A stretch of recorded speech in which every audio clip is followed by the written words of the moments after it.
बिस्मिल्लाहिर्रहमानिर्रहीम, अस्सलाम वालेकुम। स्टूडेंट्स, हम चैप्टर 2 को डिस्कस कर रहे थे। आज जो टॉपिक मैं डिस्कस करूंगी वो है डेटाबेस कीज़ और इसकी टाइप्स को एक्सप्लेन करूंगी कि डेटाबेस के अंदर हम किस तरह इन कीज़ को यूज़ करते हैं। नाउ फर्स्ट ऑफ ऑल जो मैं डिस्कस करने जा रही हूँ वो है की है क्या। व्हाट इज़ अ की? A key is an attribute or set of attributes that uniquely identifies a tuple in a relation. कि हम इस तरह के एक एट्रीब्यूट या सेट ऑफ एट्रीब्यूट्स को कहते हैं जिसका काम टेबल के किसी भी डेटाबेस रिकॉर्ड को या टपल मीन रो को यूनिकली आइडेंटिफाई करना होता है। स्क्रीन पे आपको डिफरेंट टेबल्स नज़र आ रहे हैं। एक आइटम का टेबल है, एक स्टॉक का टेबल है और एक सेल का टेबल है। जब हम डेटाबेस में टेबल क्रिएट करते हैं तो हर एक टेबल में एक एट्रीब्यूट यूनिक आइडेंटिफायर होता है। जैसे कि आइटम के टेबल में ये वाला जो एट्रीब्यूट है ये यूनिक आइडेंटिफायर होगा। इसी तरह ये स्टॉक के टेबल में ये जो एट्रीब्यूट आपको नज़र आ रहा है ये यूनिक आइडेंटिफायर है। और इस तरह सेल के टेबल में भी ये वाला जो एट्रीब्यूट आपको नज़र आ रहा है ये एक यूनिक आइडेंटिफायर है। इसी तरह हर टेबल में से एक एट्रीब्यूट जो है वो यूनिक आइडेंटिफायर होता है जो बाकी तमाम एट्रीब्यूट्स को यूनिकली आइडेंटिफाई करता है। हर टेबल में वो एक एट्रीब्यूट या सेट ऑफ एट्रीब्यूट्स जिससे किसी भी एट्रीब्यूट को यूनिकली आइडेंटिफाई किया जा सकता है, इस तरह के एट्रीब्यूट को हम की का नेम देते हैं। The keys are defined in relation to access the stored data quickly and efficiently. Database में जो टेबल क्रिएट किए जाते हैं, फॉर एग्जांपल ये जो आइटम का टेबल है हमने क्रिएट किया, इसमें जो भी डाटा आपने स्टोर किया है इस डाटा को क्विकली और एफिशिएंटली एक्सेस करने के लिए की एट्रीब्यूट को ही यूज़ किया जाता है। Key are also used to create relationship between different relations. यानी आप इन्हीं की एट्रीब्यूट पे डिफरेंट टेबल्स में रिलेशनशिप को भी क्रिएट कर सकते हैं। जैसा कि आपको स्क्रीन पे नज़र आ रहा है कि आइटम टेबल का रिलेशनशिप स्टॉक के टेबल के साथ, इसी तरह स्टॉक के टेबल का रिलेशनशिप सेल के टेबल के साथ और आइटम के टेबल का रिलेशनशिप सेल के टेबल के साथ। So keys are also use to establish relationship among tables. Then discuss करते हैं टाइप्स ऑफ कीज। हमारे पास डिफरेंट टाइप्स हैं कीज की। Number 1 is primary key, then है composite key, candidate key, alternate key, foreign key, secondary key and पे है हमारे पास सॉर्ट की। टोटल 7 कीज़ हैं। मैं इन डिफरेंट कीज़ को एक्सप्लेन करूंगी और अब हम ये देखेंगे कि हर की फंक्शनैलिटी क्या होती है और किस तरह हम इन्हें डेटाबेस में यूज़ कर सकते हैं। नंबर 1 पे जो मैं एक्सप्लेन करूंगी वो है प्राइमरी की। एन एट्रीब्यूट और set of attributes that uniquely identifies a row or record in a relation is known as primary key। Her table के अंदर एक एट्रीब्यूट या सेट ऑफ एट्रीब्यूट्स जो यूनिकली आइडेंटिफाई करते हैं डेटाबेस के रिकॉर्ड को या रो को, उसे हम प्राइमरी की कहते हैं। यहाँ हमारे पास एक स्टूडेंट का टेबल है जिसमें सेट ऑफ एट्रीब्यूट्स हैं, roll number, name, date of birth, class, subject. तो प्राइमरी की हमने उस एट्रीब्यूट पे सेट करनी होती है जो यूनिक हो, जो बाकी तमाम रिकॉर्ड्स को यूनिकली आइडेंटिफाई करे। तो अगर मैं नेम की बात करूं तो नेम में जो है यूनिकनेस नहीं होती, because 2 students can have same name, कि 2 स्टूडेंट्स का सेम नेम हो सकता है। इसी तरह अगर मैं क्लास की बात करूं तो क्लास में जो है वो भी यूनिकनेस नहीं है क्योंकि स्टूडेंट्स की क्लास भी सेम हो सकती है और डेट ऑफ बर्थ भी सेम हो सकती है। दैन अगर मैं सब्जेक्ट की बात करूं तो सब्जेक्ट में भी यूनिकनेस नहीं है बिकॉज सब्जेक्ट जो है वो भी सेम हो सकते हैं स्टूडेंट्स के या होते हैं। तो हमारे पास ये जो रोल नंबर है ये क्या होता है, डिफरेंट, मीन्स कि हर स्टूडेंट का रोल नंबर यूनिक होता है। हर स्टूडेंट को जो रोल नंबर असाइन किया जाता है वो डिफरेंट होता है, इसलिए हम रोल नंबर पे जो है वो प्राइमरी की क्या करते हैं, सेट। लाइक रोल नंबर में देखें कि हर रिकॉर्ड के लिए जो रोल नंबर असाइन किया गया है वो क्या है, डिफरेंट। जैसे कि roll number 1, roll number 2, roll number 3। तो रोल नंबर हमारे पास क्या होते हैं, यूनिक होते हैं और हमारी प्राइमरी की उसी एट्रीब्यूट पे सेट की जाती है जो कि यूनिक हो और जो बाकी तमाम एट्रीब्यूट्स को यूनिकली आइडेंटिफाई कर रहा हो। Some important points about a primary key are as follows. Number 1 is a relation can have only one primary key, कि हर टेबल के अंदर मस्ट एक प्राइमरी की होनी चाहिए जो बाकी तमाम एट्रीब्यूट को यूनिकली जो है वो आइडेंटिफाई करे. And the next is each value in primary की attribute must be unique. Unique means कि आप जिस एट्रीब्यूट को प्राइमरी की सेट कर रहे हैं उसमें हर वैल्यू यूनिक होनी चाहिए, मीन्स कि सेम वैल्यूज ना हो. Primary key can not contain null value, कि जिस एट्रीब्यूट पे आपने प्राइमरी की सेट की है उसमें कोई भी वैल्यू नल नहीं होनी चाहिए. देन नेक्स्ट है कंपोजिट की. कंपोजिट की को हम कॉनकैटिनेट की भी कहते हैं, जिसमें एट्रीब्यूट जो हैं वो दो या दो से ज़्यादा होते हैं. A primary key that consist of 2 और more attributes is known as composite key. Means के एक टेबल में 2 या 2 से ज़्यादा एट्रीब्यूट्स जिन पे हम प्राइमरी की को सेट करते हैं उसे हम कंपोजिट की का नाम देते हैं. मीन्स कि अगर आपके टेबल में कोई एक एट्रीब्यूट भी यूनिक ना हो तो आप 2 एट्रीब्यूट्स को मिलाकर एक यूनिक आइडेंटिफायर बनाते हैं जिसे आप कंपोजिट की का नाम देते हैं. आप देख सकते हैं कि रोल नंबर के एट्रीब्यूट में रोल नंबर 1 जो है वो भी रिपीट हो रहा है, रोल नंबर 2 भी रिपीट हो रहा है, रोल नंबर 3 भी रिपीट हो रहा है. मीन्स कि रोल नंबर जो है वो यूनिक यहाँ पे नहीं है. इसी तरह अगर हम सब्जेक्ट में देखें तो सब्जेक्ट भी यहाँ पे रिपीट हो रहे हैं, जैसे कि इंग्लिश, मैथ, कंप्यूटर.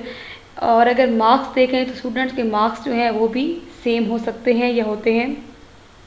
तो इसका मतलब ये हुआ कि इस टेबल में कोई एक भी ऐसा एट्रीब्यूट नहीं है जो कि यूनिक हो.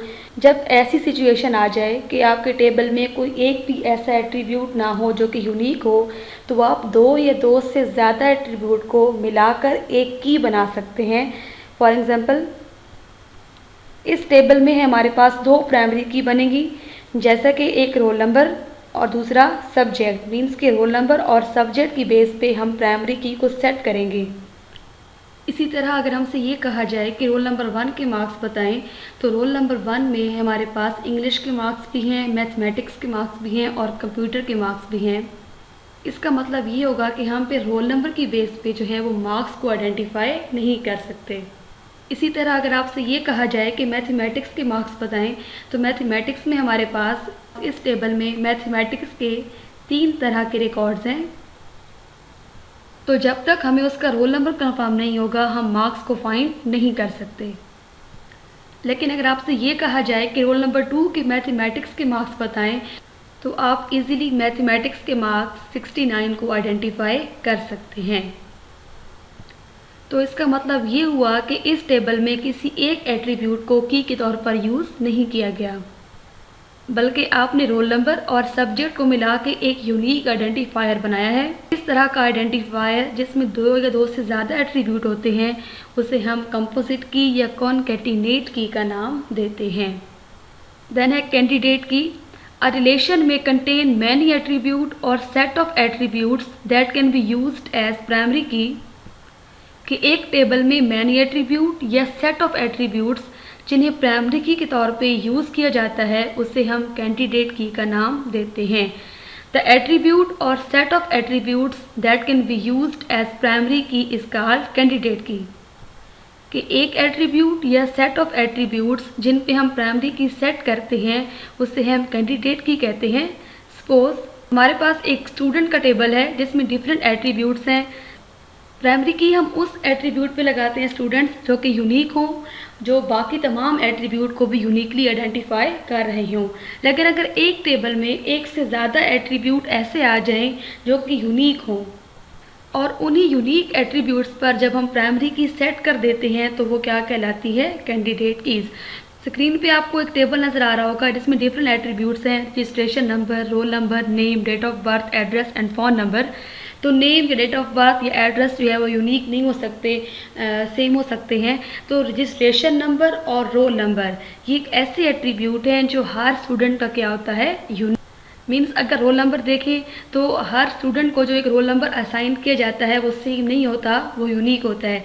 इसी तरह अगर हम रजिस्ट्रेशन नंबर की बात करें तो रजिस्ट्रेशन नंबर जो है वो भी हर स्टूडेंट का क्या होता है, यूनिक। तो इस टेबल में हमारे पास दो ऐसे एट्रीब्यूट आ गए हैं जो दोनों यूनिक हैं, और उन्हीं दोनों पे जब हम प्राइमरी की सेट करते हैं तो वो क्या कहलाती हैं, कैंडिडेट कीज।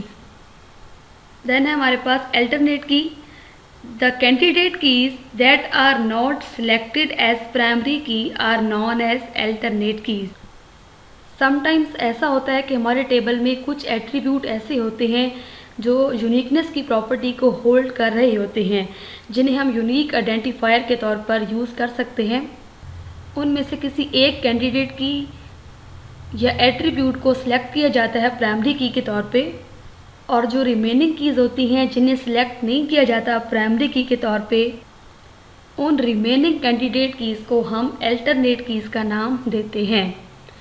सपोज हमारे पास एक स्टूडेंट का टेबल है, हमारे पास डिफरेंट एट्रीब्यूट्स हैं, registration number, roll number, name, date of birth, address and phone number. इसमें से रजिस्ट्रेशन नंबर और रोल नंबर दो ऐसे एट्रीब्यूट हैं जो यूनिकनेस की प्रॉपर्टी को होल्ड कर रहे हैं, लेकिन हम इन दोनों में से किसी एक कैंडिडेट की को सिलेक्ट करते हैं प्राइमरी की के तौर पे, और वो कैंडिडेट की जिन्हें सिलेक्ट नहीं किया जाता प्राइमरी की के तौर पे, उसे हम अल्टरनेट की का नाम देते हैं। लाइक इस टेबल में रजिस्ट्रेशन नंबर पे हमने प्राइमरी की सेट कर दी है, और जो रोल नंबर होगा जिसमें हमने प्राइमरी की सेट नहीं की, उसे हम अल्टरनेट की का नेम देते हैं। So registration number is selected as primary key and roll number attribute becomes alternate key. Next है foreign key. A foreign key is an attribute or set of attribute in a relation whose values match primary key in an other relation. Foreign की एक इस तरह के attribute को कहते हैं जो किसी दूसरे टेबल में as a primary key used हो रही होती है।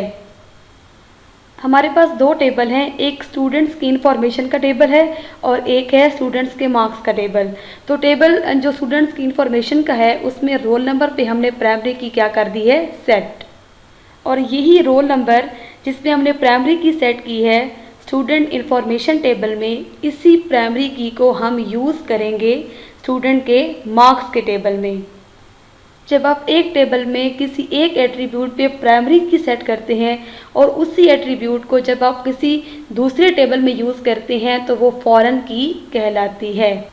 लेफ्ट साइड पे जो आपको टेबल नज़र आ रहा है जहाँ पे हमने रोल नंबर के एट्रीब्यूट पे प्राइमरी की सेट की है, तो ये जो प्राइमरी की हमने सेट की है रोल नंबर के एट्रीब्यूट पे, यहाँ ये प्राइमरी की कहलाएगी, और इसी एट्रीब्यूट को जब हम मार्क्स के टेबल में सेट करते हैं तो वो फॉरेन की कहलाती है।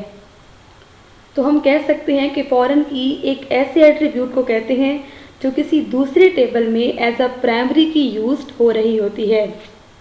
The relation in which foreign key is created is known as dependent relation और चाइल्ड रिलेशन। एक ऐसा रिलेशन जिसपे हमने फॉरेन की को क्रिएट किया उसे हम डिपेंडेंट रिलेशन का नाम देते हैं या फिर चाइल्ड रिलेशन। ये जो मार्क्स का टेबल है ये क्या कहलाएगा, चाइल्ड रिलेशन।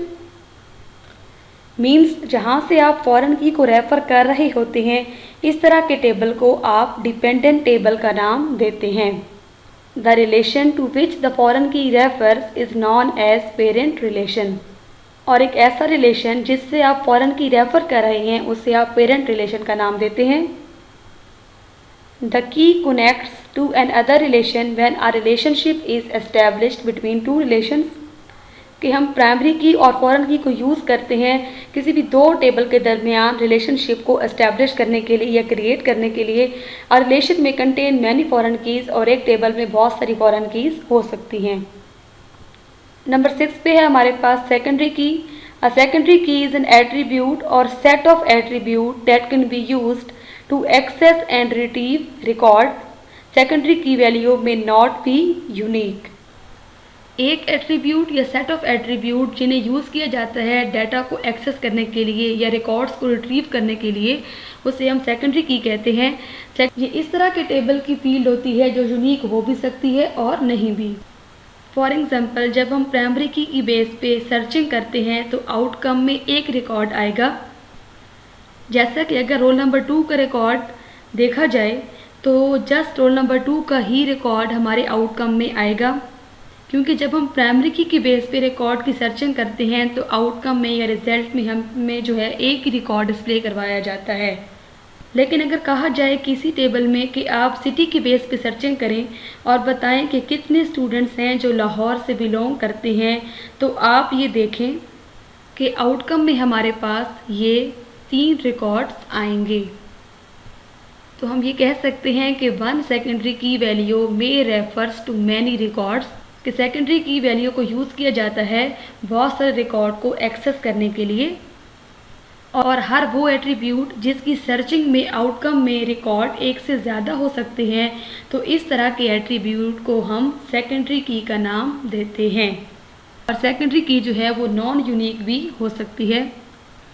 देन लास्ट पे आती है सॉर्ट की, जिसे हम कंट्रोल की का नाम भी देते हैं। एन एट्रीब्यूट और set of attributes that is use to physically sequence the stored data is called sort key. एक एट्रीब्यूट या सेट ऑफ एट्रीब्यूट्स जिन्हें यूज़ किया जाता है स्टोर्ड किए हुए डाटा को अरेंज करने के लिए एक पार्टिकुलर सीक्वेंस में।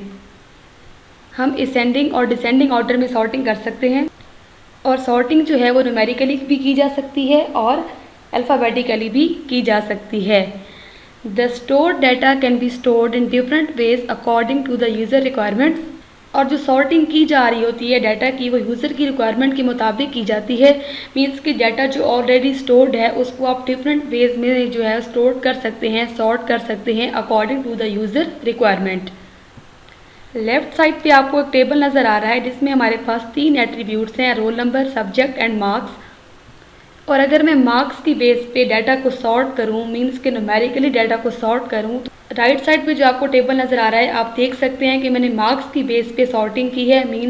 मींस डाटा की जो सॉर्टिंग है वो असेंडिंग फॉर्म में की है। तो आपको नज़र आ रहा होगा कि जिसके जिन स्टूडेंट के मार्क्स कम हैं वो पहले आएंगे और जिन स्टूडेंट्स के मार्क्स जो हैं वो ज़्यादा हैं वो बाद में आएंगे। इसी तरह अगर मैं अल्फ़ाबेटिकली जो है वो सॉर्टिंग करूं अगर सब्जेक्ट की बेस पे, तो जो सब्जेक्ट ए से स्टार्ट होते हैं वो पहले आएंगे और वो सब्जेक्ट जो जेड से स्टार्ट होते हैं वो बाद में आएंगे। तो हम कह सकते हैं कि एक एट्रीब्यूट या सेट ऑफ एट्रीब्यूट जिनको हम यूज़ करते हैं अपने स्टोर्ड डाटा को फिज़िकली जो है अरेंज करने के लिए, तो उसको हम सॉर्ट की का नाम देते हैं। Thank you so